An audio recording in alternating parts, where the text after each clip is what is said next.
स्वागत है जितेश जी, आपका स्वागत मंगलाचरण से प्रारंभ करते हुए अस्मद्गुरुभ्यो नमः।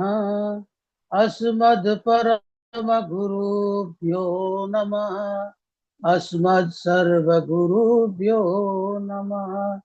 श्रीराधा कृष्णाभ्यां नमः। श्रीमते रामानुजाय नमः।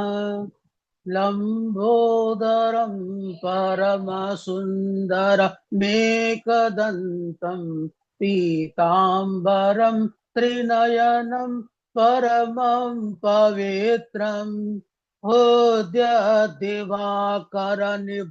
ज्वलकान्तिकान्तं विघ्नेश्वरं सकलविघ्नहरं नमामि। शरीरं स्वरूपं ततो कलत्रं यशश्चारुचित्रं धनं मेरुतुल्यं मनश्च न लग्नं श्रीगुरुरङ्घ्रिपद्मे ततः किं ततः किं ततः किं ततः किम् नारायणं नमस्कृत्य नरं चैव नरोत्तमं देवीं सरस्वतीं व्यासं ततो जयमुदीरयेत्। जयतु जयतु देवो देवकी नन्दनोऽयं। जयतु जयतु कृष्णो वृषणवंश प्रदीपः। जयतु जयतु मेघ श्यामलः कोमलाङ्गः। जयतु जयतु पृथ्वी भारनाशो मुकुन्दः। कृष्णत्वदीय पदपङ्कजपञ्जरान्ते अद्वैव मे विशतु मानसराज हंसः। प्राणप्रयाण समये कफवातपित्तैः कंठावरोधन विधौ स्मरणं कुतस्ते। बर्हापीरं नटवरवपुः कर्णयोः कर्णिकारम् प्रद्भासः कनककपिशं वैजयन्तीं च मालाम् रन्ध्राणुवेणुरुरधरसुधया पूर्णयन् गोपवृन्दैः वृन्दारण्यं स्वपदरमणं प्राविशद् गीतकीर्तिः। करारविन्दे न पदारविन्दम् मुखारविन्दे विनिवेशयन्तम् बटस्य पत्रस्य पुटेशयानं बालं मुकुन्दं मनसा स्मरामि। रामाय रामभद्राय रामचन्द्राय वेदसे रघुनाथाय नाथाय सीतायां पतये नमः। अंजनानंदनं वीरं जानकी शोकनाशनं कपीशमक्षहन्तारं वन्दे लंका भयङ्करम्।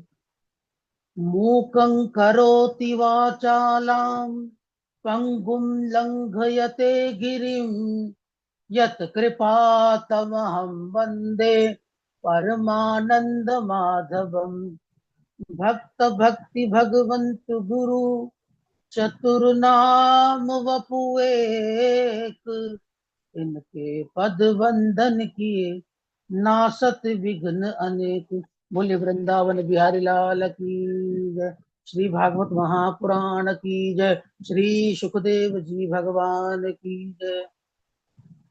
अनंत कोटि ब्रह्मांड नायक अचिंत्य कल्याण गुण गण निधान सर्वेश्वर सर्वाधिपति अकारण करुणा वरुणालय अकारण करुणा कारक सकल जन्य कल्य शापहारक अनंत कोटि कंधर्प दलन जटियान निर्गुण निराकार सगुण साकार, करुणैक सिंधु जगदैक बंधु, नंद नंदन यशोदा नंदन ब्रज नंदन, वृंदावनेश्वर तथा उनकी आह्लादनी शक्ति वृषभानु नंदिनी श्री राधा वल्लभ राधा रानी जी के युगल चरणार बिंदों में दास का बारंबार प्रणाम। समुपस्थित भागवत भक्त, भागवत कथा अनुरागी सज्जनों, भक्तिमय मातृशक्ति भगनी बांधव, भगवान श्री कृष्ण की करुणा कृपा द्वारा राम देशिक प्रशिक्षण केंद्र से हम श्री भागवत सप्ताह की पारायण की तैयारी करते हुए इस प्रकार इसको कथा के रूप में वर्णन किया जाता है, भक्तिमय रूप से। और यह स्वयं भगवान का जो यह विग्रह है इसको वांगमयी विग्रह कहते हैं, भगवान का ही यह भागवत स्वरूप साक्षात। तो इसका वक्तव्य प्रस्तुत करते हुए सभी सज्जनों, सभी भगनी बांधवों के हृदय की गुहा में विराजमान उस परमात्मा को प्रणाम करते हुए सिया राम मैं सब जग जानी, करहु प्रणाम जोर जुग पानी। आइए संकीर्तन करते हैं। हे कृष्ण गोपाल हरे, हे दीन दयाल हरि, हे कृष्ण गोपाल हरि, हे दीन दयाल हरि। तुम करता तुम ही कारण, तुम करता तुम ही कारण, परम कृपाल हरि, परम कृपाल हरि। हे कृष्ण गोपाल हरि, हे कृष्ण गोपाल हरि। रथ हाके रण भूमि में और कर्म योग के मर्म बताए, रथ हाके रण भूमि में और कर्म योग के मर्म बताए। अजर अमर है परम तत्व यूं, अजर अमर है परम तत्व यूं, काया के सुख दुख समझाए, काया के सुख दुख समझाए। सखा सारथी शरणागत के, सखा सारथी शरणागत के, सदा प्रतिपाल हरि। हे दीन दयाल हरि, हे कृष्ण गोपाल हरि, हे दीन दयाल हरि। श्याम के रंग में रंग गई मीरा, श्याम के रंग में रंग गई मीरा। रस खान तो रस की खान हुए, रस खान तो रस की खान हुए। जग से आंखें बंद करी तो माता यशोदा ब्रज नारी के, जग से आंखें बंद करी तो माता यशोदा ब्रज नारी के माखन चोर हरी। हे दीन दयाल हरी, हे कृष्ण गोपाल हरी, हे दीन दयाल हरी। बोले वृंदावन बिहारी लाल की जय। जय जय श्री राधे, जय जय श्री राधे, जय जय श्री राधे। वर्णन से पहले अपने गुरुजनों को प्रणाम करते हुए, अखंड मंडलाकारं व्याप्तं येन चराचरं तत्पदं दर्शितं येन तस्मै श्री गुरवे नमः। अपने भागवत गुरु के चरणारविंद में प्रणाम करते हुए, आध्यात्म गुरु के चरणारविंद में प्रणाम करते हुए, पूर्व प्रसंग श्री कृष्ण की कृपा से हुआ है। सुदामा जी ने कहा यह बात तो सत्य है। देखो, जब संसार देता है तो दिखा कर देता है, और भगवान देता है तो छुपा करके देता है।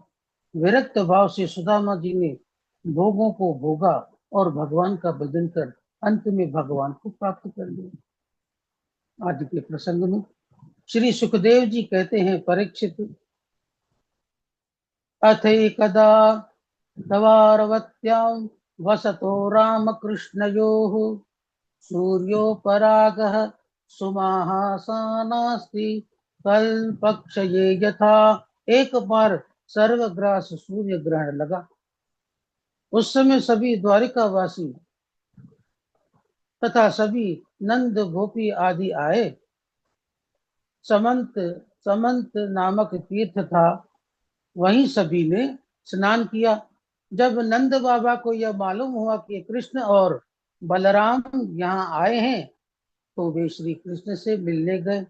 जैसे ही वसुदेव जी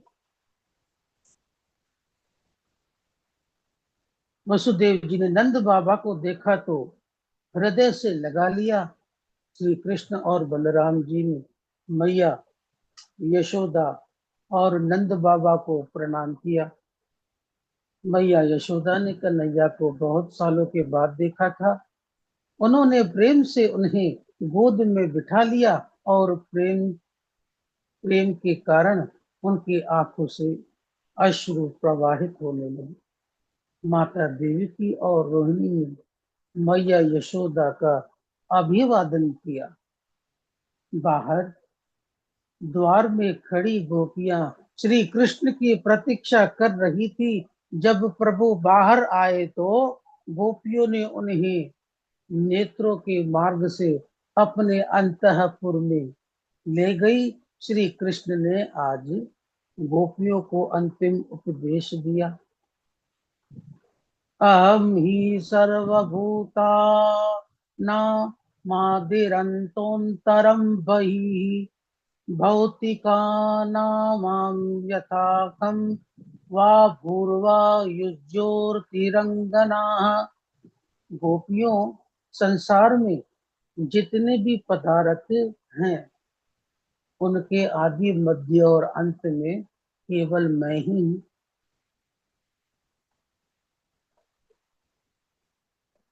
मेरे अलावा कुछ है ही नहीं। आप लोग ऐसा अनुभव करो कि मैं सर्वत्र व्याप्त हूँ। भगवान श्री कृष्ण ने जब इस प्रकार का उपदेश दिया तो गोपियों का जो जीव कोश था वह दूर हो गया, और वे भगवत भाव में स्थित हो गई। अनेकों ऋषि मुनि देवता, यमलात्मा, विमलात्मा आदि श्री कृष्ण के दर्शन के लिए आते हैं। श्री कृष्ण ने सभी का स्वागत सत्कार किया और कहते हैं, न हयमयानि तीर्थानि न देवा मृच्छिलामयाः ते पुनन्तुर्कालेन दर्शनादेव साधवः। भगवान श्री कृष्ण कहते हैं, केवल जलों के तीर्थों में ही तीर्थ नहीं है, और मिट्टी पत्थर की मूर्ति ही देवता नहीं है। यह सब तो हमें दीर्घ काल की तपस्या सेवा से प्राप्त होते हैं, परंतु संत पुरुषों के दर्शन मात्र से ही जो फल प्राप्त हो जाता है वह अनेकों पूजन से भी नहीं प्राप्त होता। श्री वसुदेव जी ने ऋषियों के चरणों में प्रणाम किया और कहा, कर्मणा कर्म निराहारो यथा शांतस्तुच्यताम। भागवत श्लोक। ऋषियों ने कर्म करते हुए कर्म का आत्यांतिक नाश कैसे हो सकता है? तब ऋषियों ने कहा, कर्मणा कर्मण निराहार एष साधु निरूपितः यच्छ्रद्धया यजेद विष्णुं सर्वज्ञेश्वरं मक्यैः। वसुदेव जी, कर्मों के द्वारा कर्म वासनाओं के नाश का सबसे सरल उपाय तो यही है कि यज्ञों के द्वारा यज्ञ नारायण भगवान की आराधना करें। वसुदेव जी ने जब इस प्रकार सुना तो वही तीर्थ में वही ब्राह्मणों का वर्ण किया और यज्ञ प्रारंभ कर दिया। यज्ञ की पूर्णाहुति के पश्चात ब्राह्मणों को बहुत सी दान दक्षिणा प्रदान की और सभी को विदा किया। नंद बाबा वसुदेव जी और श्री कृष्ण की प्रसन्नता के लिए कुछ दिन और वहीं रुक गए और फिर वृंदावन की यात्रा की। वसुदेव आदि यदुवंशी भी पुनः द्वारिका लौट आए। एक दिन श्री कृष्ण और बलराम जी माता देवकी और वसुदेव जी को प्रातःकाल प्रणाम करने जाते हैं। वसुदेव जी ने आज कह दिया कि कृष्ण, मैं तुम्हें जान गया हूँ, तुम साधारण पुरुष नहीं हो, अपितु संसार के आदि कारण हो, परम पिता परमेश्वर हो। श्री कृष्ण ने कहा, पिताजी, आपका कथन सत्य है, परंतु अहम यूय मां सवार्य इमे च द्वारिकौ कसः। केवल मैं ही परमेश्वर नहीं, अपितु आप बलराम जी तथा यहाँ तक कि सभी द्वारिकावासी आत्म रूप से ब्रह्म ही हैं। श्री कृष्ण ने जब इस प्रकार उपदेश दिया तो वसुदेव जी की ननात्व बुद्धि नष्ट हो गई। माता देवकी कहती है, अगर आप ईश्वर हैं तो कंस के द्वारा मेरे मारे गए सभी पुत्रों को लाइए। श्री कृष्ण और बलराम जी यह सुनते ही सुतल लोक जाते हैं और वहां से देवकी के पुत्रों को ले आते हैं। उन पुत्रों ने भगवान के अविशिष्ट दुग्ध का सेवन किया और सब में आत्मज्ञान प्राप्त हो गया। उन्हें परमात्मा का साक्षात्कार हो गया। वह अपने माता पिता को प्रणाम करते हैं, श्री कृष्ण जी को प्रणाम करते हैं और पुनः देवलोक चले जाते हैं।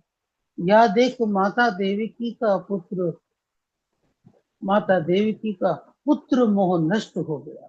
राजा परीक्षित पूछते हैं, गुरुदेव, मैंने सुना था कि मेरे दादाजी अर्जुन का विवाह श्री कृष्ण की बहन सुभद्रा के साथ हुआ था, तो आप मुझे यह कथा भी तो सुनाइए। श्री सुखदेव जी कहते हैं, परीक्षित, जब बलराम जी सुभद्रा का विवाह दुर्योधन के साथ करना चाहते थे तो यह बात श्री कृष्ण को पता चली। उन्होंने योजना बनाई और अर्जुन को त्रिदंडी स्वामी के वेश में द्वारका ले आए। अर्जुन ने वही चतुर्मास किया।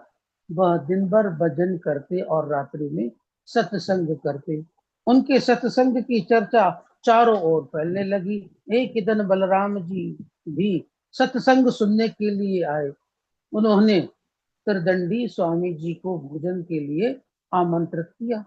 जब अर्जुन भोजन के लिए आए तो श्री कृष्ण ने सुभद्रा से कहा, बहन, यह कोई स्वामी त्यागी नहीं है, यह तो हमारे गांडीवधारी अर्जुन है।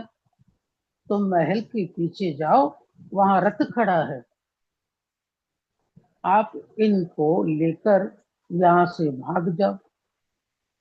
जब सुभद्रा जी अर्जुन के साथ भाग गई, जब यह बात दाऊद दादा को मालूम हुई तो बड़े क्रोधित हुए।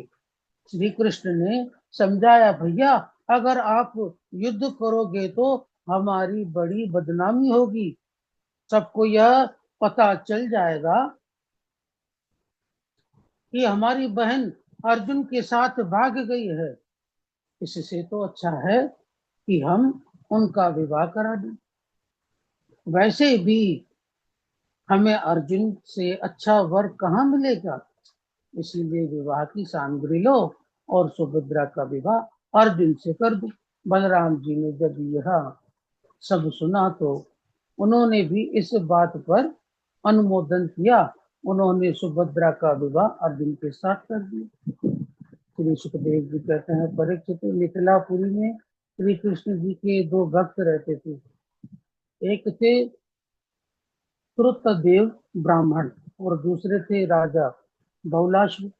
उन्होंने एक साथ भगवान को आमंत्रण भेजा, प्रभु हमें भी सेवा का अवसर दीजिए। जब एक साथ दोनों भक्तों के यहाँ से आमंत्रण आया तो श्री कृष्ण और उद्धव जी दो दो रूपों में विभाजित होकर वहां पधार गए। जैसे ही श्रुतदेव ब्राह्मण ने भगवान को देखा तो बड़े प्रसन्न हो गए। अरे वह तो प्रेम में नाचने लग गए। और उसके बाद राजा बहुलाशु ने श्री कृष्ण और उद्धव जी को देखा तो उनका स्वागत सत्कार किया। श्री कृष्ण ने दोनों भक्तों को आशीर्वाद प्रदान किया और पुनः द्वारिका लौट आए। राजा परीक्षित पूछते हैं, गुरुदेव, जितने भी मनुष्य और असुर हुए हैं वह भगवान शंकर की ही उपासना क्यों करते हैं? श्री सुखदेव जी कहते हैं, परीक्षित, भगवान शंकर हमारे वे तो आशुतोष हैं, शीघ्र अति शीघ्र प्रसन्न होने वाले देवता हैं, इसीलिए सभी उनकी उपासना करते हैं। इस विषय में मैं तुम्हें एक इतिहास सुनाता हूँ। भस्मासुर को शंकर जी द्वारा वरदान देना। एक वृकासुर का नाम वृकासुर नाम का दैत्य था। उसने जब नारद जी के मुख से यह सुना कि भोले बाबा की जो तपस्या करता है तो वह शीघ्र ही प्रसन्न हो जाते हैं, तो वह केदार क्षेत्र में चला गया और वहां घोर तपस्या करने लगा। इतने पर भी जब भोले बाबा प्रसन्न नहीं हुए तो वह तपस्या और बढ़ाता है। इस बार वह अपने भुजाओं को काटकर उन्हें भेंट करता है। यह देख भोले बाबा प्रसन्न हो गए और वह माता पार्वती के साथ प्रकट हो गए। भोले बाबा ने कहा, दानवराज, हम तुम्हारी तपस्या से प्रसन्न हैं, कहो क्या वरदान मांगते हो? वृकासुर ने कहा, प्रभु, अगर आप कुछ वरदान देना ही चाहते हो तो मुझे ऐसा वरदान दीजिए कि मैं जिस किसी के ऊपर भी हाथ रख दूं वह भस्म हो जाए। भोले बाबा ने कुछ नहीं सोचा और उसे तुरंत वरदान दे दिया। तथास्तु। बकासुर ने जैसे ही वरदान पाया तो उसकी दृष्टि माता पार्वती पर पड़ी। उन्हें प्राप्त करने के उद्देश्य से भोले बाबा के पीछे पड़ गया। भोले बाबा आगे आगे, बकासुर पीछे पीछे। भोले बाबा ने भगवान नारायण का ध्यान किया। स्मरण करते ही भगवान नारायण ने अपना रूप बदलकर एक ब्रह्मचारी के रूप में वहां प्रकट हो गए और बृकासुर के मार्ग में आ गए। उन्होंने कहा, बृकासुर, इतनी जल्दी में कहाँ भाग रहे हो? बृकासुर ने कहा, अरे वह जो आगे आगे भोले बाबा भाग रहे हैं ना, तो मैं उन्हीं के भस्म करने के उद्देश्य से भाग रहा हूँ। ब्रह्मचारी भगवान नारायण ने जैसे ही सुना तो मुस्कुराते हुए कहते हैं, अरे दैत्यराज, तुम इतने बड़े विद्वान हो और किसी की बात में तुम फंस कैसे गए? अरे वह तो भांग खाता है, भांग खाने के नशे में डूबा रहता है, कुछ भी कह देता है, तुम उसकी बात पर इतना विश्वास करते हो। दैत्यराज ने कहा, यह तो सत्य बात है भैया। भगवान नारायण ने कहा, वह तो किसी को भी वरदान देकर भाग जाता है, क्योंकि उसके वरदान का कोई फल ही नहीं है। अगर तुम्हें मेरे ऊपर विश्वास नहीं है तो तुम खुद ही अपना हाथ अपने सर पर रख कर देख लो। बकासुर ने कहा, अरे हम इतने मूर्ख नहीं हैं। भगवान नारायण ने कहा, अरे हमने कब कहा कि अपना हाथ एकदम से रखो, धीरे धीरे रखो, जैसे ही गरम लगने लगे तो अपना हाथ सर से हटा लेना। भस्मासुर उनकी बातों में आ गया। वह एक तो केदार का क्षेत्र, सभी जगह बर्फ ही बर्फ। वह अपने सर पर धीरे धीरे हाथ बढ़ाने लगा। उसके सर में कोई गर्माहट नहीं हुई। उसने सोचा कि भोले बाबा ने सच में मुझे धोखा तो नहीं दिया, और उनसे यह सोचकर अपना हाथ अपने सर पर रख दिया, और वह जलकर भस्म हो गया। और हमारे प्रभु भगवान नारायण ने भोले बाबा की इस प्रकार रक्षा की। बोले भक्त वत्सल भगवान की जय।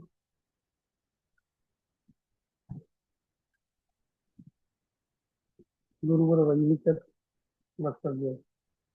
ठीक है, ठीक है, आपको भी कृपा बनी रहे। बढ़िया था। अच्छा था।